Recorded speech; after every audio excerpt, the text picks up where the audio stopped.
VR Worlds is a game developed by London Studio that combines 5 unique VR experiences into one game. The London Heist, Scavenger's Odyssey, VR Luge, Danger Bowl, and Ocean Descent.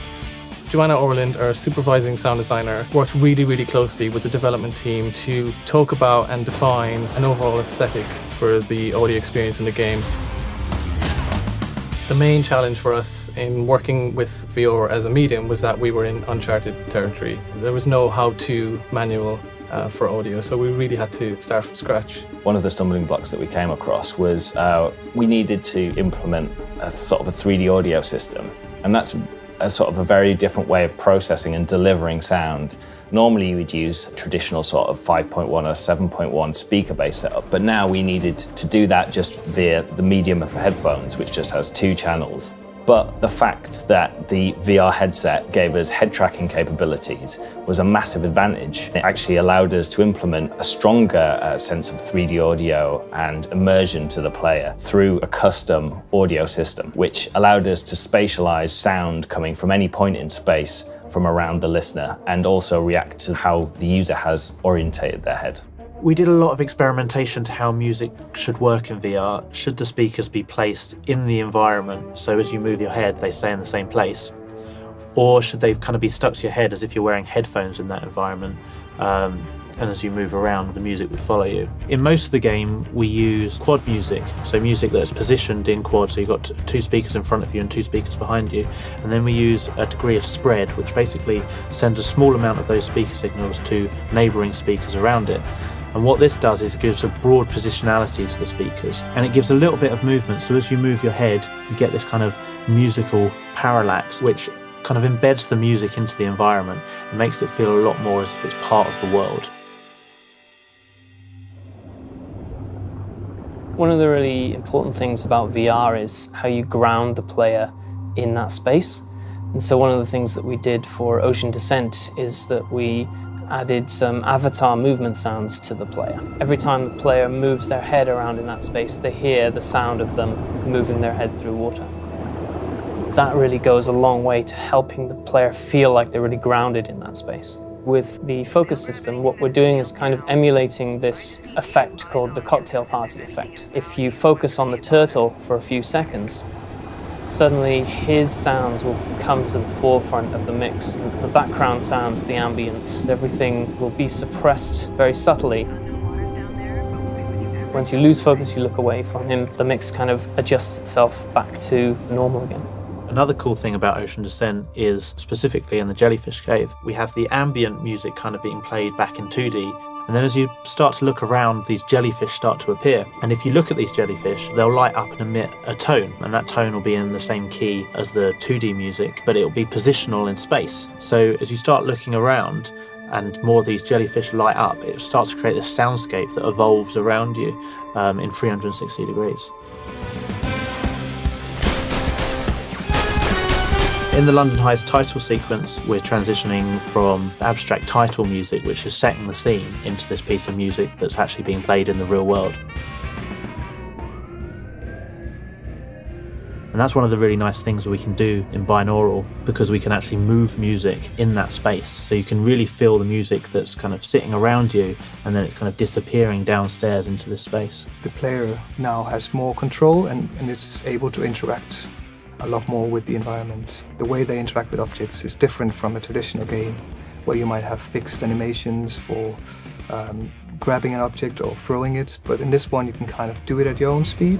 So in one scene where we have a cigar you can grab, and when the player sort of puts a cigar to his mouth and you light it, and then we use the built-in microphone in the VR headset to sort of detect when the player is making the noise for inhaling and exhaling. To make these environments believable, it was very important how we play back some of these Foley elements and sound of characters. For that, we basically developed this in-house dynamic reverb. Dynamic reverb is where we calculate the reflections of the sound on the walls and the environment which are around the sound and the listener. The sound source will detect the environment around it, what materials are used, and it will try and render those reflections. And it's something that the brain constantly measures. It gives a sense of proximity, a sense of distance, and it also makes it sound like that sound is coming from that space. In one of the scenes in the London Heist, you're driving in a van down a highway in London, and in a van you can interact with a lot of different objects, and one of them is you can open the door, and of course we're expecting the players to try and lean out. We detected whether your head was outside of the van, and if it was, we changed the mix. We start playing some really heavy wind sound. If you turn your head to one side, you might have more wind, more pressure on one ear, to the other side, you have more on the other ear.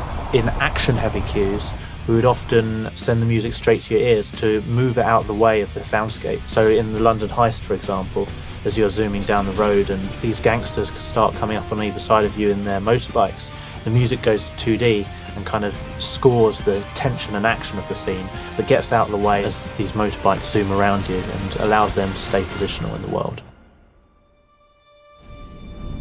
We've definitely done a lot of contrast and differences for the sound of the spaces within Scavengers. The way the ambiences have been made, there is no background kind of static ambience. It's always evolving, morphing, and even surprising. So you cannot really predict what's going to happen, and by doing so, it kind of gives a lot of depth to the atmosphere of the game. The people that are playing VR, even if they are not audio specialists, they have really high expectations because during their entire life, they've been experiencing 360 audio every day. In VR, because you're actually in that space, all of the sound for that cutscene has to come from the world. The average number of sound emitters that we have in Scavengers is around 600, whereas in a non-VR game, you can probably get by with something like 200.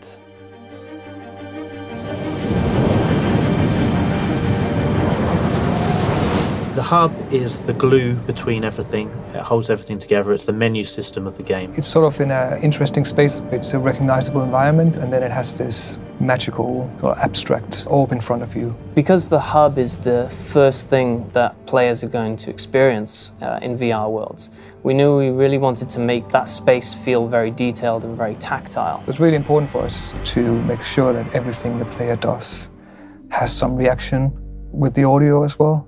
You might sort of stick your head inside the orb. That really has to feel fantastic and feel maybe surprising, but it has to have some kind of reaction. We thought we could control some of those interactions through the microphone. You can lean into some of the rocks which are orbiting around the little planet and use the microphone and shout at them, and it would scatter them away. The nice thing about the hub is, as you move between the different experiences, you get different elements of the audio and music coming out within that experience. So you get the main game theme, and then as you go into each of the experiences, different layers will enter the music, and you'll start to hear how that theme is approached for each of the different styles. So in Dangerable, for example, you get the more electronic elements coming out, and in London Heist you get the more band, like the guitars and drums start coming in. Obviously, I'm really, really proud of the end result. I'm really, really proud of what the team produced. But really what I'm most proud of is how we went about the challenge. It was quite a feat, not just on the creative, but also on the production and the systems of the game, to bring all that together. Every day, the sound and the music teams would be talking about what was happening in the game. Really, it would have been easy to play it safe, but the audio team wanted to be at the forefront of audio for VR. I think something we can be really proud of is how unnoticeable the complex technology is. We were tearing up the rulebook, we were writing new ones. People come up to you and they have big bright eyes and they want to know what you've done because they've never heard of it before. It's great to feel like you're a pioneer.